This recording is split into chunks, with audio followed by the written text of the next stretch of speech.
Billionaire Elon Musk is a restless entrepreneur. At 12, he did his first business deal, selling the code for a video game. At 32, he made around $180 million when PayPal was sold to eBay, before investing almost all of this in electric car maker Tesla and rocket producer SpaceX. SpaceX is trying to ensure the long-term survival of humanity with multi-planet species. Multiple companies followed, including startup Neuralink, focused on merging the human brain with computers. Elon Musk seems to be motivated by sort of big problems that require him personally to save the world, whether it's from climate change with electric cars or whether it's from the risk of human extinction. And there's a sort of messiah complex to the whole thing. But where did this drive to save humanity come from? I did not have a sort of happy childhood, to be frank, but I read a lot of books. I read lots and lots of books. Science fiction inspired Musk's ambition to prolong the lifespan of humanity and his business empire. He's named several of his drone ships, which his rockets land on, after some of the spaceships that appear in Iain M. Banks' novels.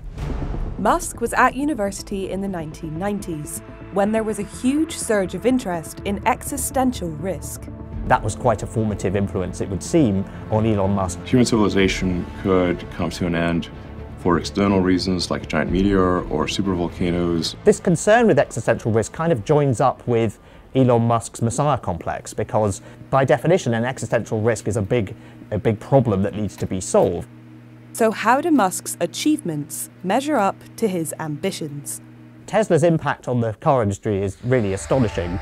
Electric cars had a reputation for being, rather rubbish, slow, they didn't look cool. They started off by making a very, very fast sports car, the Roadster, which can out-accelerate a Ferrari or a Lamborghini or a Maserati, and suddenly that was a car people wanted to drive. Successively, they've made more high-volume and less expensive cars.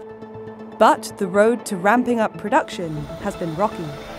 People have declared Tesla, about to go bust many, many times. Even if Tesla went bust tomorrow, it's very clear that it has accelerated the transition to electric vehicles.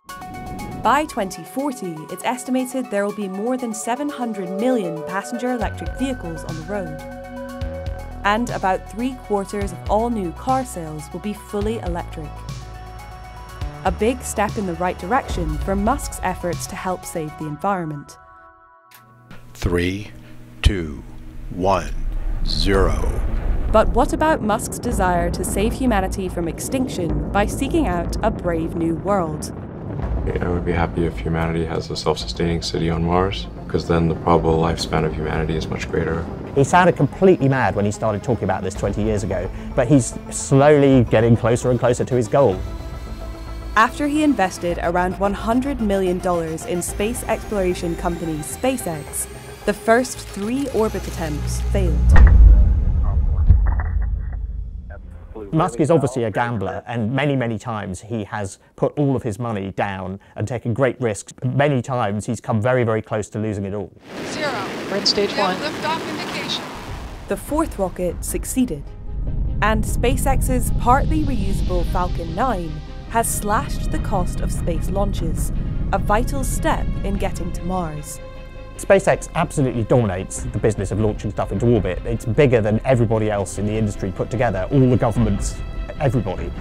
It's phenomenal. If you're enjoying this film and want to read more of our coverage, why not take out a subscription to The Economist? You'll receive daily and weekly analysis of global affairs. You can read us online, in the app, or listen to the audio edition. For the best offer, click the link. SpaceX's satellite internet service Starlink has also allowed Musk to play saviour in a new way.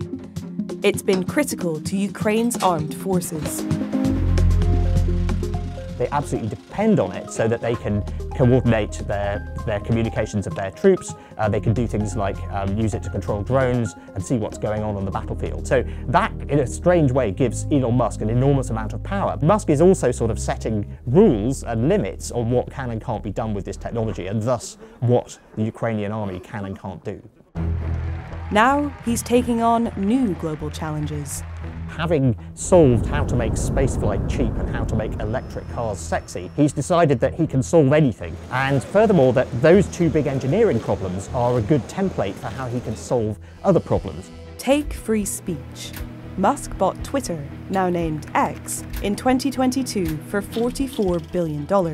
Having a public platform that is maximally trusted and broadly inclusive is extremely important to the future of civilization. How you manage a social media platform, that really isn't an engineering problem. When you're trying to build an electric car or a rocket, your adversary, as it were, is the laws of physics. Your adversary, when it comes to managing a social media platform, is human nature. When he took over, Musk immediately fired half of the workforce, giving remaining staff a choice. Employees have until 5 p.m. today to commit to extremely hardcore work or leave the company. The self-declared free speech absolutist has blocked tweets to prevent offence, making it harder for accounts to impersonate big brands when it was bad for profits, and blocked critics of President Erdogan during the Turkish elections. He's had a sort of crash course in the history and the philosophy of free speech.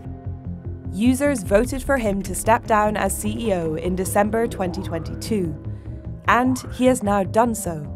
But he still owns and controls the company. He can boost one candidate over another, decide who gets blocked, decide who gets allowed to use Twitter, and that's really control of a giant political megaphone. Now he's wading into geopolitics to try to be a peacemaker.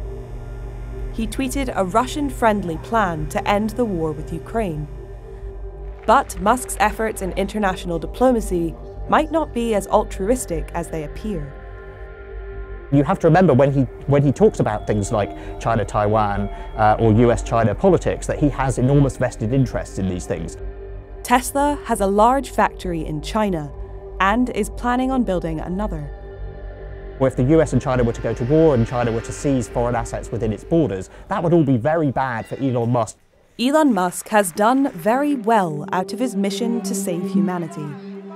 But perhaps sometimes he needs to remember that with great power comes great responsibility.